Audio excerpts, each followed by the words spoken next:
Ako ang inyong Lolo Pael at ito ang aking kwento. Ganti ng Magbubukid. Mang Doming, dami nang nasisirang pananim dahil sa mga pesting uod at insekto. Nakakalungkot nga dahil hindi biro ang pagod at pawis na inilaan natin para sa mga pananim na yan. Ano kayang pwedeng maging solusyon sa problemang to, no? Hindi na natin alam kung paano tatagal tong hanap buhay natin kung patuloy na ganyan ang sitwasyon Mahirap nga tong sitwasyon natin, pero hindi tayo pwedeng sumuko. Kailangan natin mag-isip ng paraan para labanan tong mga perwisyo sa bukirin natin. Sa bagay, maski nung nakarang taon ganito rin ang naging problema natin Siguro, tulad ng dati malalampasan rin natin to at magagawa ng solusyon. Konting panahon na lang din naman ang hinihintay natin at maaani na natin ang mga gulay at palay. Konting spray na lang siguro kung talagang hindi na mapipigilan yung mga peste na yan. Dapat nga talaga siguro natin gawin yon. Palagi pa namang nagiging sakitin yung asawa ko ngayon. Kailangan ko rin ng pera para kahit papano may pa-check up siya. Konting tiis na lang, Ernesto. Makakaraos din tayo. Sana nga yan lang ang maging problema natin. Huwag na sanang madagdagan. Marami-rami pa rin naman tayong may sasalbang mga pwedeng anihin Kikita na tayo dyan kahit papano. Tama ka naman dyan. Pero sasabihin ko sa iyo yang mga pesting yan mga uod at insekto, alam mo bang malaki ang pakinabang sa oras ng kagipitan? Ho? Ano pong ibig niyo sabihin? Wala, nagbibiro lang ako. Hala, sige, tara nang magsiuwi at bukas na lang ulit tayo bumalik dito. Salamat sa inyo Masayang natapos ang maghapong yon. Nakangiting nagpaalam isa-isa ang mga trabahador kay Mang Doming na siyang amo sa mahigit kumulang na 10 ektaryang lupain. Tahimik na tao si Mang Doming pero mabait at kinagigiliwan ng kapwa magsasaka. Dahil matulungin at may malasakit sa kapwa lalo na kapag nagkakaroon ng emergency sa kanilang komunidad. Siya ay mapagmahal na asawa at may isang anak. Bagamat kung titingnan ay medyo maayos ang kanilang buhay kumpara sa iba, ay mas gusto nilang tumira sa isang simpleng tahanan na matatagpuan din mismo malapit sa lupain kung saan sila nagtatanim at nag-aani. Masaya at masagana ang buhay na mag-anak dala ng saganang inaani sa bukid. Kung makokontrol natin mga peste, sigurado kung maganda na naman ang ani natin ngayong taon. Ang gaganda ng palay sa ating palayan, Amira. At itong mga gulay na naani natin, sigurado akong medyo malaki-laki yung perang mapagbebentahan natin ng mga ito. Ay, tama ka, Domeng. Kaya nga, marami tayong dapat ipagpasalamat ngayon dahil sa patuloy na biyaya ng bukirin. Mahal, pwede bang magtanong? Ano yan? Bukod sa akin, ano pa yung pangarap mo sa buhay? Palabiro ka talaga. Siguro wala na. Meron na akong ikaw. Tapos may anak na tayo. At kahit papaano'y maayos naman ang buhay natin. Hindi mayaman pero nakakaraos sa ating mga pangangailangan. Ala na akong mahihiling at papangarapin pa. Kayo lang, sapat na sa akin. Matamis na niyakap ni Mang Doming ang kanyang asawa. Tuwang-tuwa namang nakatingin ng musmos nilang anak. Sila ay naglilinis ng mga inaning gulay at inihahanda ang mga ito para dalhin sa palengke.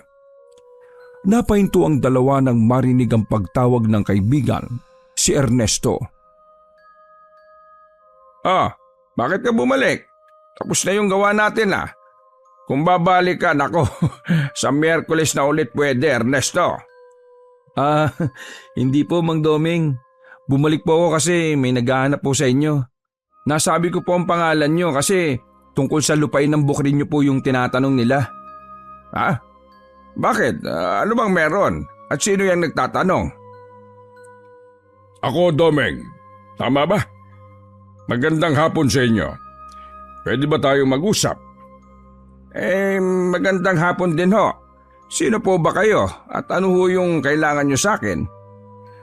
Gusto ko sanang bilhin tong lupain mong ito para pagtayuan ng ama ko ng binabalak niyang resort dito sa lugar ninyo. Wika ng lalaki. Nakasuot siya ng itim na shades na nakasombrero ng pabilog at may kalakihang sigarilyo sa kanang kamay. Muli itong sumipsip sa yosi at ibinuga sa harap ni Mang Domeng. Teka lang ho, mawalang galang na po. Sino ba nagsabi sa inyo na ipinagbibili ko yung lupain ko? Bakit? May problema ba? Babayaran kita ng doble kung gusto mo. Basta ibigay mo lang sa akin to. Bukod kasi sa maraming tanim itong sakahan mo maganda tong pwesto. Tamang-tama sa ipapatayo naming resort. Wala akong ipinagbibiling lupa rito. Ano ka ba? Yung ibabayad ko sa lupang ito, hindi mo mauubos hanggang sa pagtanda mo. Bibigyan kita ng magandang presyo. Sabi mo lang kung magkano. Unang-una ho hindi po kaaya-aya yung kayabangan ninyo. Pangalawa, uulitin ko. Hindi ko ipinagbibili tong lupang pinagkukunan ng aming kabuhayan. Sa'yo na yung pera mo. Aba, sige, pagbibigyan ko yung pabalang mong pagsagot sa akin. Pero sa susunod na balik ko, sisiguraduhin kong ipagbibili mo na tong lupain ito. Imposible yung sinasabi mo. Hindi ko ipagkakanulo tong lupain ipinamana pa sa akin ng mga ninuno ko. Mukha ngang wala kang kaalam-alam, Domeng. Halika, tingnan mo tong brown envelope na dala ko. Tingnan mo kung meron ka ba talagang karapatan dito. Ano ba ito? Sabi ko naman sa'yo, mabait akong tao. Pasalamat ka nga at babayaran pa kita ng makatarungang presyo Wala ka namang karapatan sa lahat ng bagay na nakikita mo ngayon. Kaya ito ang tatandaan mo, Domeng. Sa pagbabalik ko, kapag tumanggi ka pa rin, may hindi magandang mangyayari. Inalis ng lalaki ang suot niyang salamin at pinakawalan ng isang buntong hininga. Humithit pa ito ng sigarilyo at pagkatapos ay idiniin ang dulo nito sa lamesa kung saan nakapatong ang mga inaning gulay. Lumikayo ng amoy sunog at puting usok hanggang sa tuluyang nawalan ng sindi. Nang makalis ang lalaki, tila nakahinga naman ng maluwagang lahat ng naroon. Anong gagawin natin ngayon? Nakakatakot yung taong yon. Huwag kayong matakot. Akong bahala sa inyo. Hindi tayo papayag sa gusto ng lalaking yon. Ano ba tong naiwan niyang envelope? Buklatin ko lang ha. Sige. Tuloy basahin mo na rin at ipaliwanag sa akin kung ano ang laman. Bueno, sinasabi sa mga papeles na ito na ang lupang kinatitirikan ng ating bahay ay pagmamay-ari ng mayamang pamilyang Sarmiento. Nasabi ba to sa iyo ng namayapang tatay mo? Totoong sa kanila ang lupang ito pero matagal ng panahon. Sabi ni tatay bayad na nila ito sa may-ari. At maging ang kanilang mga utang ay wala na. Mang Domeng, matanong ko lang po may katunayan po ba kayo dyan sa sinasabi nyo? Para naman pag bumalik yung siraulot mayabang na lalaking yun may maipakita kayo. Hindi nakasagot si Mang Domeng at napailing na lamang ito. At totoo, wala siyang katunayan o ni kasulatan na ay walang naiwan ng kanyang namayapang ama. Basta ang kwento lang sa kanya bago'y pamana ang lupain, wala na raw problema dahil sa kanila na yon. Ganun naman talaga kasi noong araw. Laway lang ang usapan at kasunduan. Di pa uso ang abogado. Nang sumapit ang gabi, habang nakahiga ang katabi ang asawa ay hindi makatulog si Mang Domeng dahil sa lalim ng iniisip. Hindi niya alam ang gagawin at wala siyang mahagilap na sagot sa problemang kinakaharap nila. Napansin siya ni Aling Alvira at sinubukan niyang aluin at mapag-relax ang asawa. Tinanong din niya kung wala ba ni isa sa kamag-anak ng tatay niya o kakilala na may alam tungkol sa usapang yon sa lupain.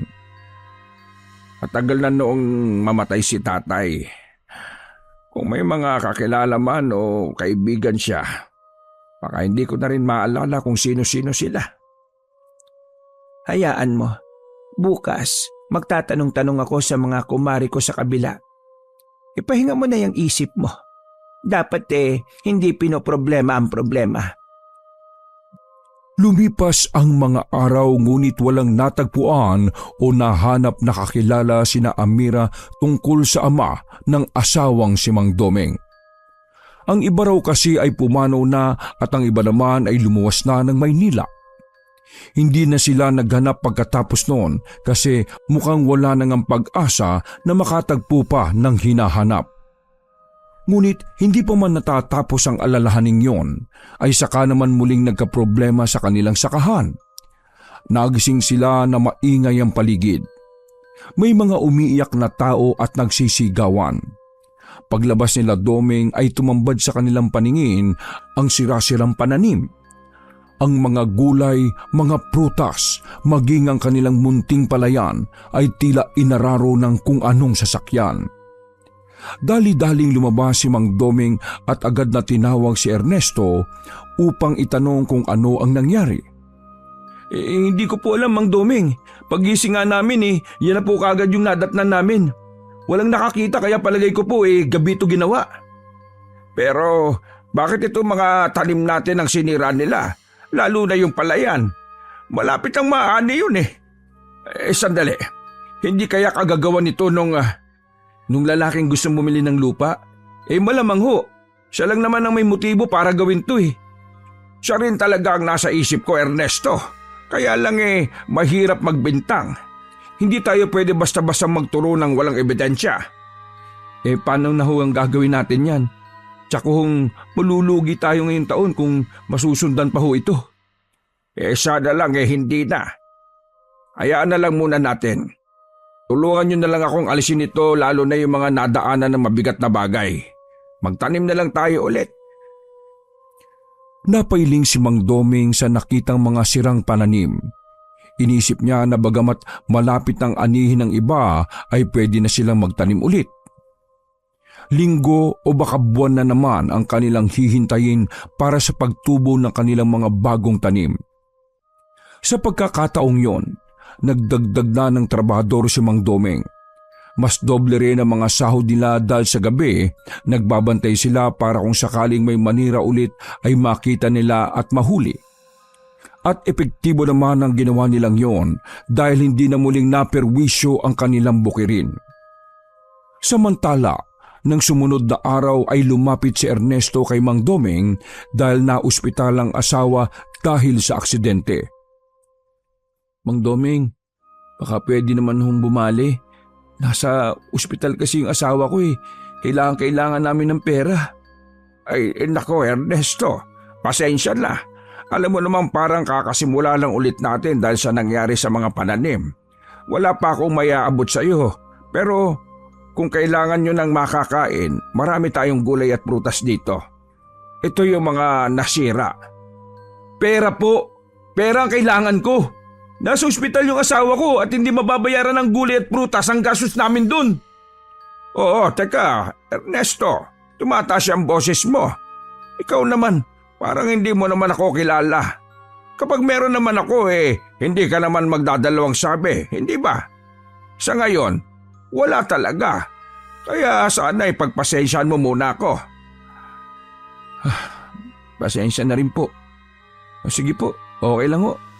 Maghahanap na lang ako sa iba. Hindi ko sinasadya na mapagtasan ho kayo ng tono Medyo stress lang ho talaga ako Sige po, halis na po ako.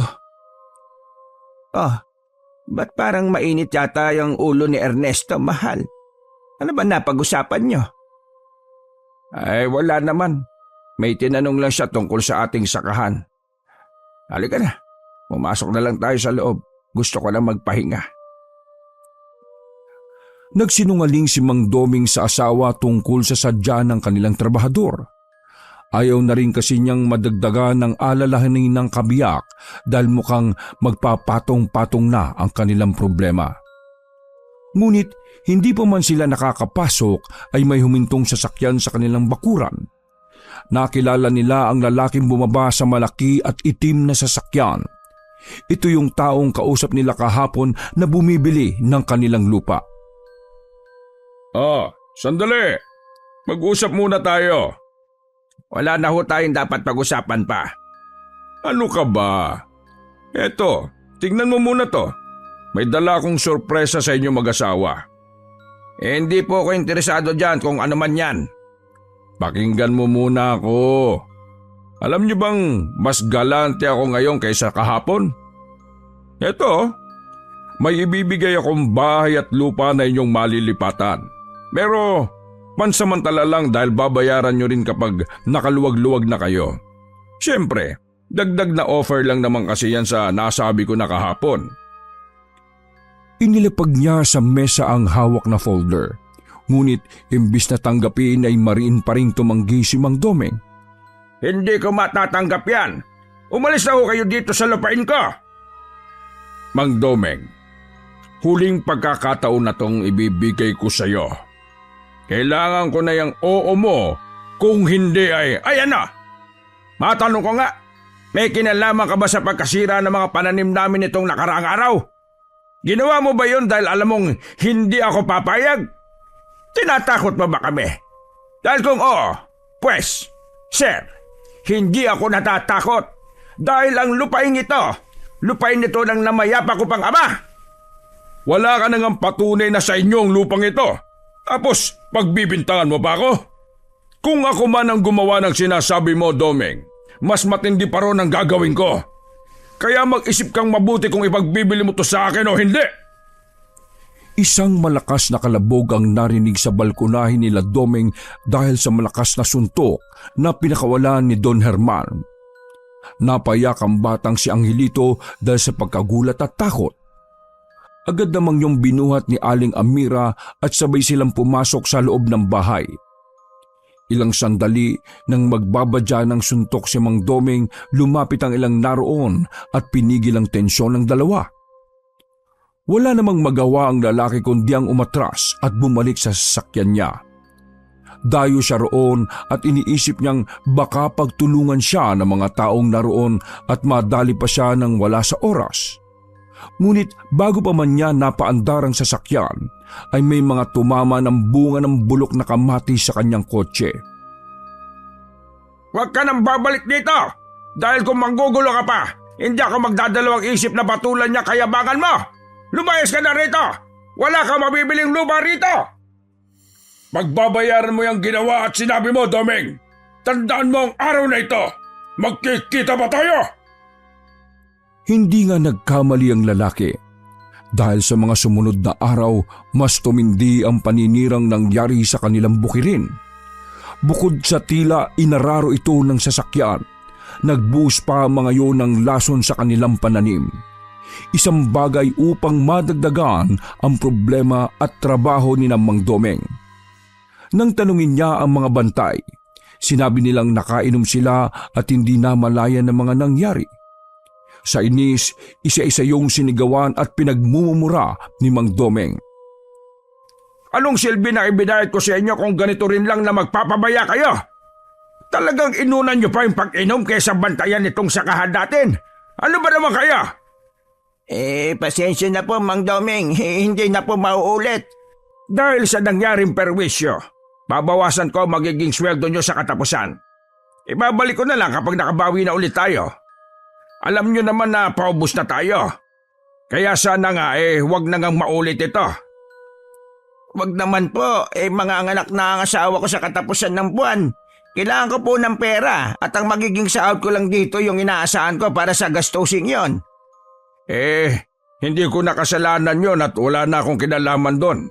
Basta, nasabi ko na yung dapat kong sabihin.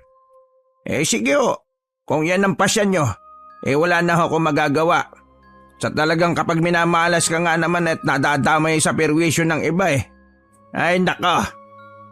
Kinagabihan, nagpasya si Mang Domeng na siya na ang magbantay ng kanilang bukirin. Naglagay siya ng maraming sulo upang makita kung sakaling may maninira ulit sa kanilang pananim. Nakaupo siya sa isang mahabang upuan na gawa sa katawan ng isang puno. Maya-maya, lumapit ang kanyang asawang bitbit ang basong may mainit na kape. Tumabi siya at saka pinayuhan ng asawang balisana dahil sa problema. Mahal, baka gusto mo magkape muna. Eto, ipinagtimpla kita. Salamat, mahal ko. May sasabihin sana ako sa iyo pero huwag ka magagalit ha. Ano yon? Sa tingin ko hindi tama yung inasal mo kanina at pinagsasabi doon sa trabahador natin. Sa tingin ko sobra yon. Nagsasabi lang ako ng totoo. Sobra na ba yun? Hindi nila ginagawa ng maayos yung mga trabaho. Ako naman ang lugi pag nagkataon. Kung sana binantayan nila to ng maigi, di wala sanang problema. Dahil sa kapabayaan nila, halos wala na tayong kikitain. Kaya tama ang mga sinabi ko sa kanila. Kaya wala rin ako magagawa kung magbawas ako sa sahod nila. Isa pa, ilang araw na tayong napupurwisyo. Wala na tayong kikitain kaya sa tingin ko tama lang ang ginawa ko. Naiintindihan ko yon pero isipin mo rin yung kalagayan nila. Lalong-lalo na yung pangangailangan nila. Tingnan mo yung manganganak yung asawa niya sa isang buwan, kailangan nila ng pera. At alam mo ba, yung isang kasama niya kamamatay lang ng kapatid nung isang araw. Pinilit lang nun pumasok. Hindi naman sa naninisi ako pero minsan, may mga aksyon tayong kahit tama, nakakasama naman sa iba. At saka, kumakampi ka ba sa kanila? Naintindihan mo sila pero ako hindi. Paano naman yung sitwasyon natin ha? Oh, ang init naman ng ulo mo. Sinasabi ko lang naman kung ano yung napansin kong hindi tama. Sige, diyan ka na. Kailangan ko nang balikan yung anak natin at baka magising. Hindi pa man nakakalayo si Aling Almira ay bigla siyang napalingon nang marinig ang malakas na pagbuntong hininga ng kanyang asawa. Kasunod noon ay kitang-kita niya ang nakapintang galit sa mukha ni Mang Domeng. Halatang mainit ang ulo niya at yung tasa ng kape ang kanyang napagbuntunan. Inihagis niya yun sa puno. Bumuo ng may kalakasang tunog ang nabasag na baso. Nang gabing yon, nagpasya siya sa labas na lamang matutulog. Samantala, sa panig ni Ernesto, nasa dulo sila ng bukiri ni Mang Domeng kasama niya ang ilang trabahador na may inis o galit din sa amo. Kinukumbinsi niya ang kanyang mga kasamahan na hindi na nila kakailanganin ang pasahod ng amo dahil meron siyang ibang pagkukunan ng pera. Sino Ernesto? Baka pwede mo naman kaming ilapit dyan. Si Don Herman, yung lalaking mayaman na gustong bumili ng lupain ito. Hindi lang doble, kundi triple ang ibibigay niya sa atin. Basta, gagawin lang natin ang gusto niya. Ano naman yung kailangan natin gawin? Di perwisyo itong bukid. Ganun lang kasimple. Parang hindi naman tama yun. Amon natin si Mang Domeng. Matagal naman na tayong nakikinabang sa kanya. Parang hindi ko kayang maging traidor. Manganganak na yung asawa mo, di ba? Ito na yung pag-asang hinihingi mo. Hindi na tayo pwedeng umasa kay amo. Malulugmok tayo pare-parehas. Tumayo si Ernesto at inilabas sa dalang sako ang mga pasabog. Ito ay gawa sa mga botelyang naglalaman ng gas. May tela sa loob papunta sa labas. Kapag sinindihan at inihagis ito, mabilis at malakas yung sasabog. Isa-isa niyang binigyan ng mga kasama. Sinindihan nila ito at nang makapaghanda, sa bilang ng 3, sabay-sabay nilang inihagis yun sa pananim at tahanan ni Mang Domeng. Bumuo yun ng malakas na pagsabog at malawak na sunog. Hindi inakala ng mga ito na ganung kalaking pinsala ang magagawa nila. Mabilis silang umalis at tumakbo papunta sa madilim na kagubatan. Labis na takot ang nararamdaman nila sa maaring mangyari sa lupain ni Mang Domeng at pamilya ng dating amo. Nang marating ang dulo, nasa lubong nila si Don Herman na nakasandal sa kotse niya. tinawag niya ang isang tauhan at hiningi ang sobrang punong-puno ng pera. Nagawa niyo na ba yung pinagagawa ko? Tapos na ho, Don Herman. Magaling! Ito ang bayad ko sa pagtatrabaho niyo. Malaking pera to. Makakatulong ito ng malaki sa inyo. Bukas ay kitain niyo ko ulit dito at may bago ko'y paggagawa. Hindi pa po kayo tapos? Aba, hindi pa. Bakit? Ayaw niyo ba ng pera? Natatakot na ho kasi ako eh. Baka ho malaman ito ni Mang Doming. Kanino ka mas dapat matakot? Kay Doming o sa akin? Bakit naman ho kayo nanunutok ng baril, Don Herman? Wala naman akong ibang gusto kundi mabili tong lupa niya eh. Kaya kung maaari ay walang makalalabas at siguraduhin niyong ititikom niyo ang inyong mga bibig. Dahil kung hindi, ako mismo magpapatahimik sa inyo. Pwede ko rin kayong igawa ng nicho niyo kung gusto niyo. Sa kabilang banda ay nagising si Mang Doming dahil sa malakas na pagsabog.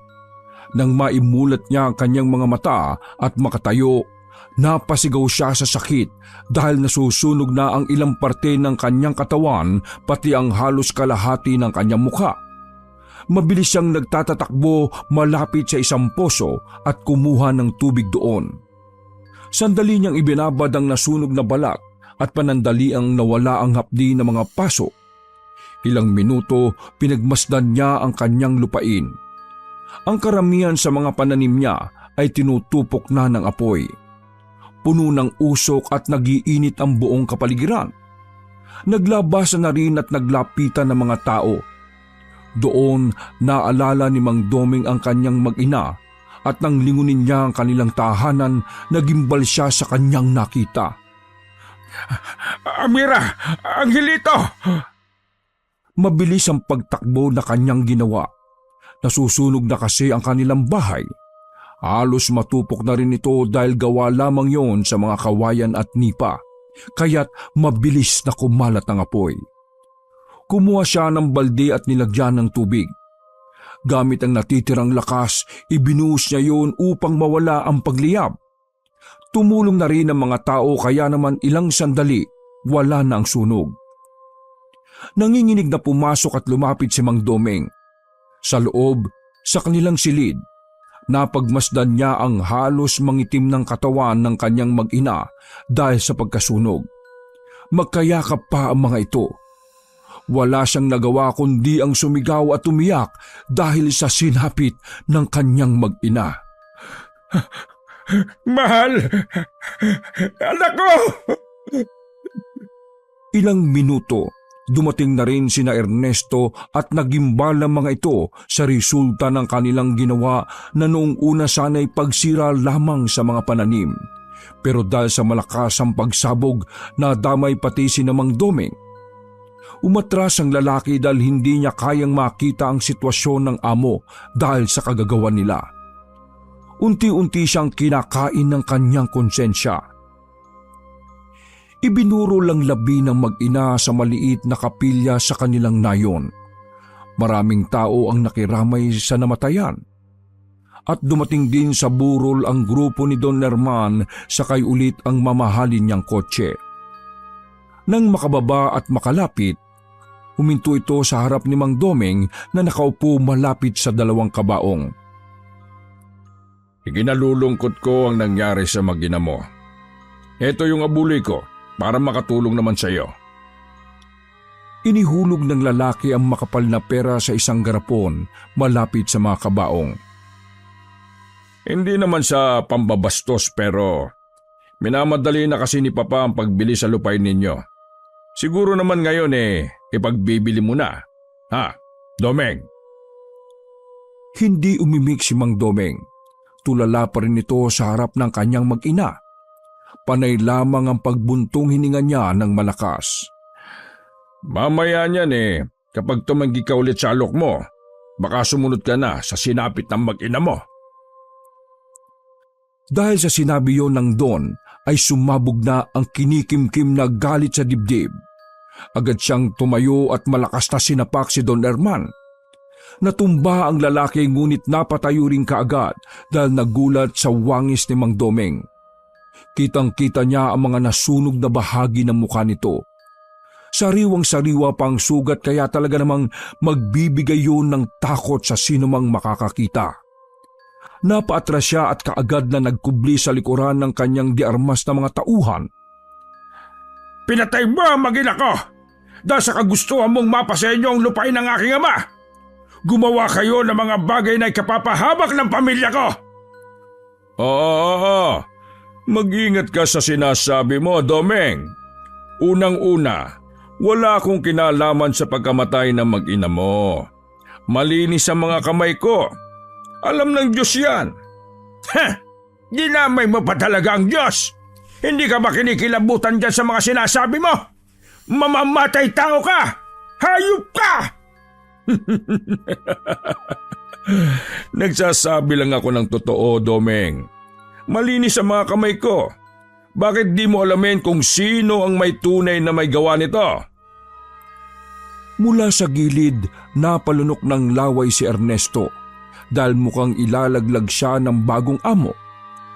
Napatingin si Mang Doming sa direksyon niya kaya wala na siyang magawa kundi ang magsalita at umamin. Bakit ako? Wala akong kasalanan. Si Don... Oo, ikaw ang pumatay sa mag-ina ni Domeng. At kaya kong patunayan yan, Ernesto. May saksi ako. Anong pinagsasabi niyo? Agad tinawag ni Don Herman ang kasama ni Ernesto sa pagpapasabog. Sabihin niyo kung ano nakita niyo. Doon, inilaglag nga ng mga ito ng kasama ni Ernesto. Pinilit naman niya na dumipensa pero dahil binayaran na ni Don Herman ng mga trabahador, wala na siyang nagawa nang siya na ang madiin. Mang Domeng, hindi ko po sinasadya. Hindi ko intensyon na may mangyari masama sa pamilya mo. Patawarin niyo po ako. Nasiliw lang ako sa pera kaya ako nagawa yun. Pero... Napahinto si Ernesto sa pagsasalita na may mga pulis na dumating. Nabigla naman ang lahat dahil imbis na isa sa kanila ang damputin, si Mang Domeng ang hinuli at nilagyan nila ng posas. Nagpumiglas siya at sinabing wala siyang ginagawang mali o kasalanan. Pero ayon sa mga pulis, kaya raw siya inuhuli ay dahil sa paglabag niya sa Land Registration Act o pag-aangkin ng lupain na hindi sa kanya. Binasahan na rin siya ng kanyang mga karapatan tulad ng pananahimik at kumuha ng abogado para sa kanyang kaso. Isinakay na siya sa police mobile para dalhin sa kulungan. Sa pagkakataong yun ay isang tawa ang pinakawalan ng Don. Tuwang-tuwa siya sa naging kinahinatnan ni Domeng. Mula sa mga napirwisyo at nasirang pananim hanggang sa pagkamatay ng kanyang mag-anak. Ngayon ay makukulong naman ito sa kasalanang di naman niya ginawa. Pakiramdam niya ay siya ang nagtagumpay sa tunggalian nilang dalawa. Dahil sa mga nangyaring yon, ay hindi na niya naihatid sa huling hantungan ng kanyang asawa at anak. Inasikaso na lang ito ng kanyang mga kapitbahay na may mabubuting puso. Isang dapit hapon, pinatawag si Mang Domeng mula sa selda dahil may dalaw raw ito. Paglabas, nadatnan niya si Don Herman na dala ang isang kasulatan. Tumagal ang pagpapaliwanag ng kasama nitong abogado at ayon dito, mapapalaya siya at ititigil ang kaso kung papayag itong ibenta na ang lupa na ayon din sa nakasulat, hindi nila pagmamay-ari noong una pa lang. Hayop ka, Don Herman. Wala kang puso. Kung pumayag ka na sana noon pa, edi sana hindi na nangyari ang lahat ng ito. Wala kang konsensya. Maski ang inosenteng batay dinamay mo. Tandaan mo, pagbabayaran mo rin ang lahat ng ito. Naniniwala ka pa sa hustisya? Alam mo, Domeng, tanggapin mo na lang na yan para sa mayayaman lang. Ang katarungan ay salita lamang para sa inyo. Kaya, pirmahan mo na yan. Mapapasayo ang lupa ko pero sisiguraduhin kong kakarmahin ka rin. Ang dami mo namang sinasabi. Walang nagawa si Mang Domeng kundi ang mapaluhan na lang habang pinipirmahan ng kasulatan. Bago umalis ang grupo ni Don Herman, inihagis pa nito sa sunog na mukha ni Mang Domeng ang isang tseke bilang bayad sa lupain niya. Inabot ng halos 2 linggo ang pagkakabilanggo ni Mang Domeng, pagkalabas ay agad niyang dinalaw ang puntod ng kanyang mag-ina. Dala niya ang ilang bulaklak, kandila at lollipop na pangarap ng kanyang anak. Umupo siya at umiyak ng umiyak na tila hindi pa rin makapaniwala sa mga nangyari. Mahal ko, Amira. Anak ko, Angelito. Pasensya na dahil yung uli natin pag-uusap, mainit pa ang ulo ko. Hindi ko man lang kayo naasikaso at hindi ko man lang naipakita na mahal ko kayo. Sobra-sobra yung ginawa nila sa atin. Bakit ganon? Kung sino pa yung tama at walang ginagawang masama sila pa ang naaabuso. Tahimik lang naman tayo. Masaya. Pero, bakit tayo tinraidor ng lahat? Para namang nakiramay ang langit sa sakit na nararamdaman niya dahil bumuhos ang malakas na ulan. Kasabay ng kanyang mga panaghoy ay ang pagsabay ng matatalim na kidlat at ang dagungdong ng kulog. Umanda sila, Amira. Ipinapangako ko sa inyong puntod na magbabayad sila sa kanilang mga ginawa. Igaganti ko kayo. Lahat sila mananagot. Isinusumpa ko! Samantala, ay abalang-abala naman ng Don sa lupain na nabili niya kay Mang Domeng. Marami ng tauhan ang ipinadala niya roon para maglinis. Tinayo na rin niya pansamantala ng mga baraks ang ilang bahagi noon. Tuwang-tuwa naman ang ilan dahil nagkaroon sila ng trabaho. Isa na rito si Ernesto at ang mga kasamahan niya na kinuha ring tauhan ng Don. Nagkasundo sila na kalimutan na lang ang lahat ng nangyari at kapalit din ng malaking halaga ay ang kanilang patuloy na pananahimik. Tutal ay wala na rin naman daw si Domeng kaya wala na rin silang dapat ipag-alala. Nagkaroon ng salo-salo kinagabihan ng mga tauhan ng Don. Masayang masaya ang lahat habang kumakain ng mga handa at mayroon pang madaming mga inumin. Ngunit sa kalagitnaan ng kanilang pagsasaya ay bigla na lamang sumigaw si Ernesto ng malakas. Sumuka ito ng itim na likido at parang hirap na hirap huminga. Napatayo ang lahat habang pinanunood ang kalagayan nito. Patuloy ang pagsusuka niya. Agad na lumayo ang ilan sa nakasaksi nang makita ang mga bagay na gumagalaw mula sa kanyang isinuka na parang buhay na uod. Nandiri ang ilan at natakot.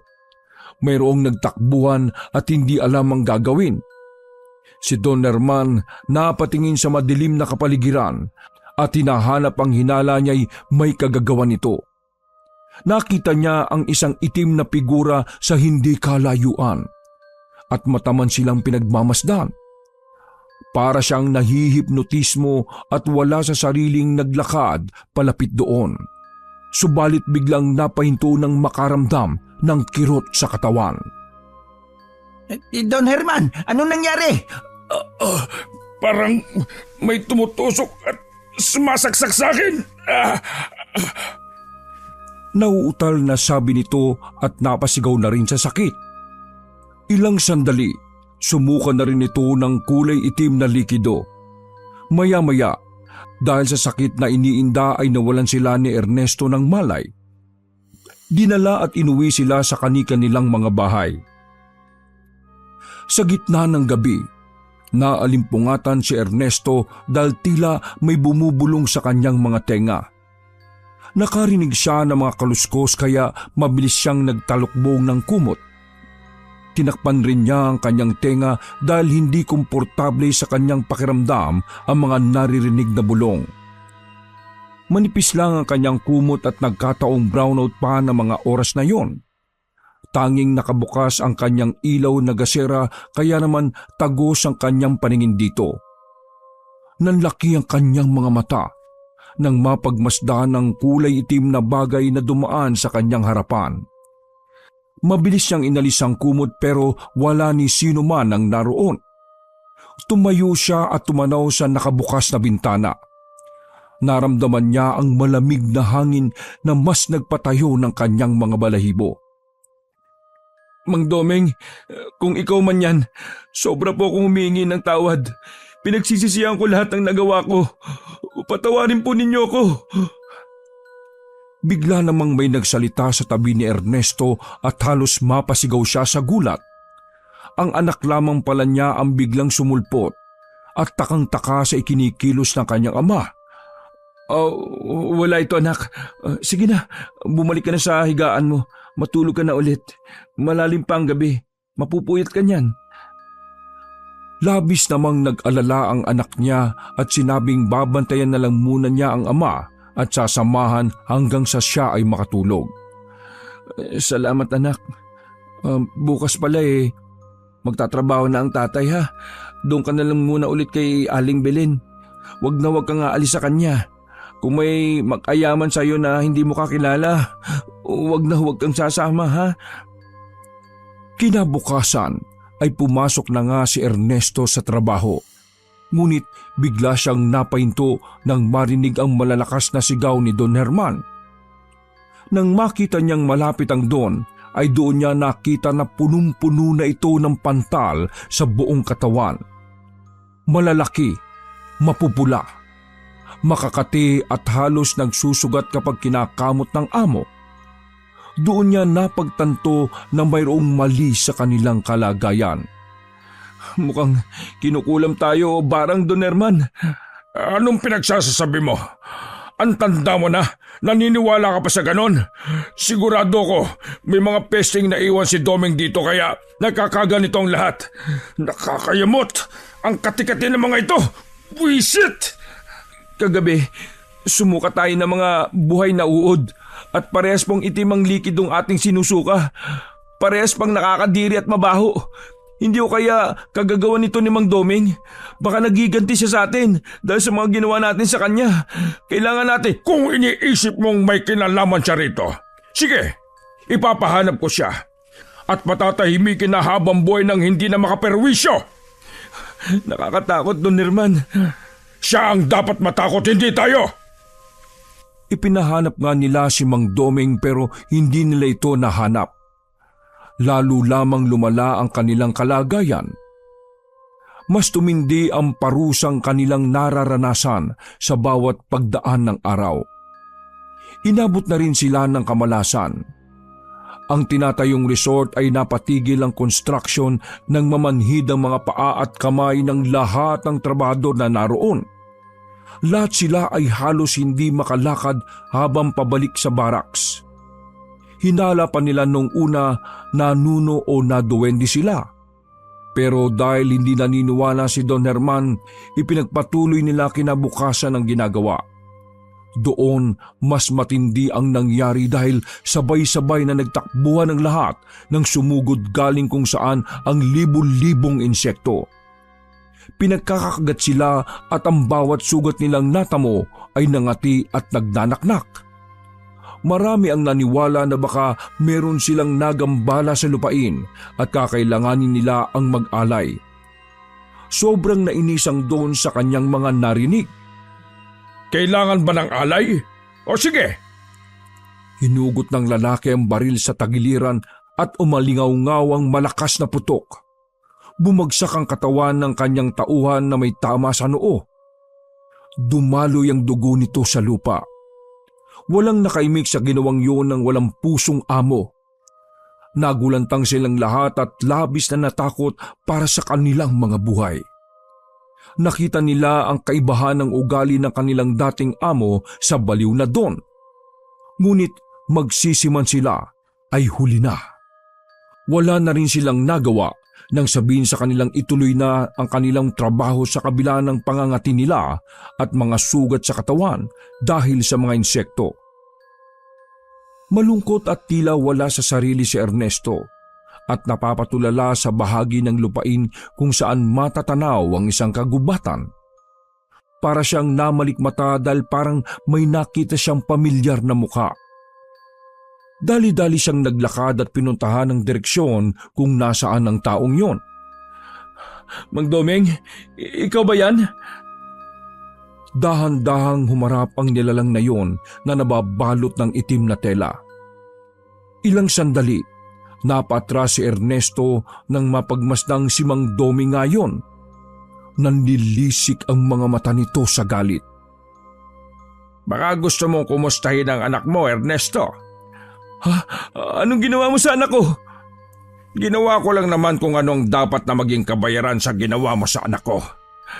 Bakit yung anak ko pa? Bakit hindi na lang ako ang patayin mo? Huwag ka nang dumaldal. Umuwi ka. Swerte mo na lang kung maabutan mo pa siya. Dahil sa kaba ay hindi na hinayaan ni Ernesto na humaba pa ang kanilang usapan. Mabilis siyang tumakbo pa uwi ng kanilang bahay. Mas mahalaga para sa kanya sa pagkakataong yon ang buhay ng anak.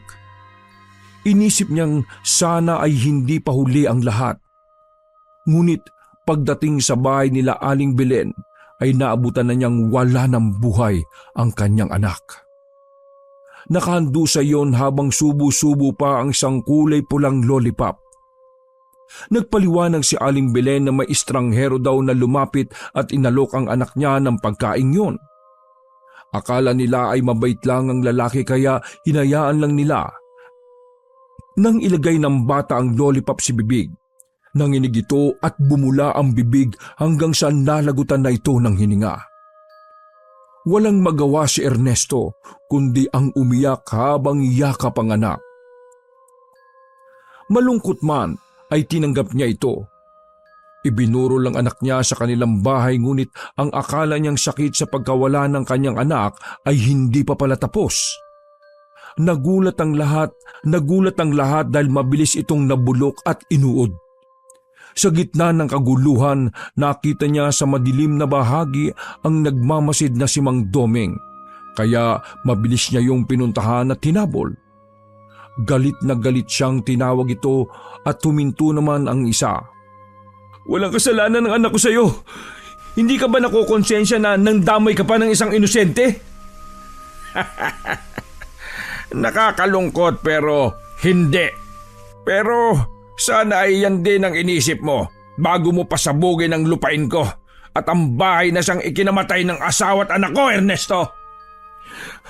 Pinagsisihan ko na lahat yun. Pero sana, ako na lang. Ako yung nagkasala, hindi yung anak ko. Naging mabuti ako sa iyo, Ernesto. Pero sa huli, pinili mo pa ring tirahin ako patalikod. Gumaganti lang ako sa mga atraso nyo. Mga traidor kayo! Kung ganun, patas na tayo. Wala na akong utang sa iyo. Pero pagbabayaran mo rin ang lahat ng perwisyong ginagawa mo sa amin. Sa galit, kinuha ni Ernesto ang isang may kalakihang sanga. Nang ihahampas niya na ito kay Mang Domeng, nahinto siya at nabitiwan yon dahil sa pananakit ng tiyan. Ilang segundo, sunod-sunod na pagsuka ang ginawa niya. Doon, iniluwa muli ng bibig nito ang mga buhay na insekto gaya ng malalaking uod, ipis at iba pa. Kasabay noon ang malagkit at kulay itim na laway. Napalhod si Ernesto at napaharap kay Mang Domeng. Itinaas niya ang kanang kamay habang nakaturo sa isa na tila nagmamakaawa. Mang Domeng, ano to? Lumabang ka ng patas. Huwag ganito. Walang patas na katarungan sa mundong ito, Ernesto. Kung sino ang malakas, siya ang magwawagi. Aray! Patawarin mo na ako! Umawa ka na! Ngunit pinagmasdan lang siya ng kausap hanggang sa siya ay malagutan na ng hininga. Sunod na tinungo ni Mang Domeng ang isa sa mga dati niyang trabahador. Ang taong nakaalita niya dahil sa pagpapabaya sa trabaho na bantayan ang kanyang mga pananim. Ito yung babawasan niya sana ng sahod pero nakiusap na wag dahil manganganak ang asawa. Pero dahil sa hindi napagbigyan ay sumama kay Ernesto upang gantihan siya. Pero naabutan na niya itong iniiyakan ng asawa at wala na itong buhay. Lumalabas sa kanyang bibig ang maliliit na puting ipis. Nakita siya ng mga traidor at inisip nilang kasalanan ni Doming yon. Agad nila siyang sinugod, pero bago pa man dumampi sa kanyang katawan ng kanilang mga suntok ay may inilabas na maliit na bagay na tila hulma ng isang tao. Nang pigain niya yon, ay bigla silang nanghina at mas lalong namilipit sa sakit nang makitang mas hinihigpitan niya ang paghahawak sa bagay na yon. Tinawag siyang mamamatay tao na mga yon. Tinawag nyo rin bang mamamatay tao yung mga sarili nyo nang mamatay ang mag-ina ko dahil sa mga ginawa ninyo? Gaya kay Ernesto, gumaganti lang ako. Inikot ni Mang Doming ang ulo ng bagay na hawak-hawak. Doon, umikot din ang ulo ng isa sa kanyang trabahador. Maya-maya, inihulog niya sa sahig ang hawak at saka sunod-sunod na inapakan. Ang isa naman, bumagsak sa kinatatayuan at nagkadurog-durog ang mga buto. Walang nagawa ang mga taong yon. Kinain sila ng takot dahil ang itsura ni Mang Doming ay malayong-malayo na sa masayahin at mabait nilang dating amo. Isang demonyo ang wangis na nito na tila sabik na sabik sa kamatayan ng iba. Wala silang kalaban-laban hanggang sa umalis na lang si Mang Doming. Isang salita at isang makahulugang ngisi ang iniwan niya sa mga nahintatakotang mga dating trabahador. Isa na lang, matatapos na ako.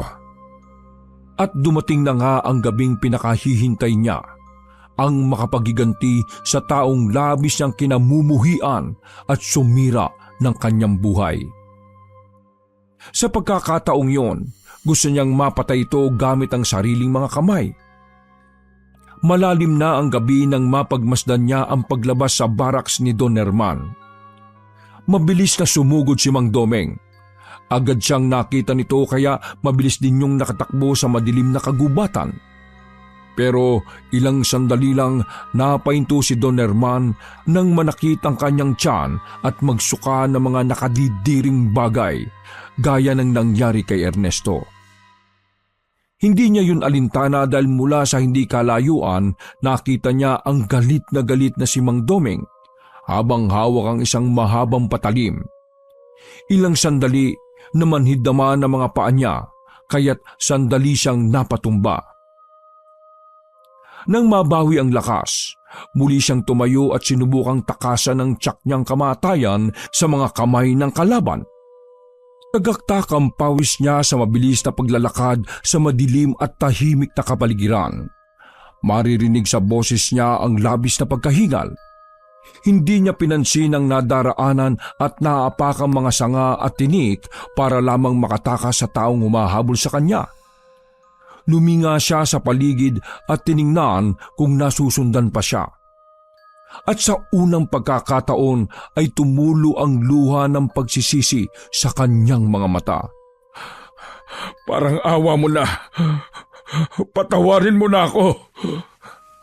Ilang sandali pa may mga kaluskos na paparating mula sa kanyang likuran. Nang lumingon ay napahinto at natulala siya sa kawalan. Napaigik naman ito at tumama sa kanyang noo ang may kahabaang patalim. Nang bumagsak ang katawan niya sa lupa, lumabas sa bibig niya ang sariwang dugo at matapos noon natuluyan na itong nalagutan ng hininga.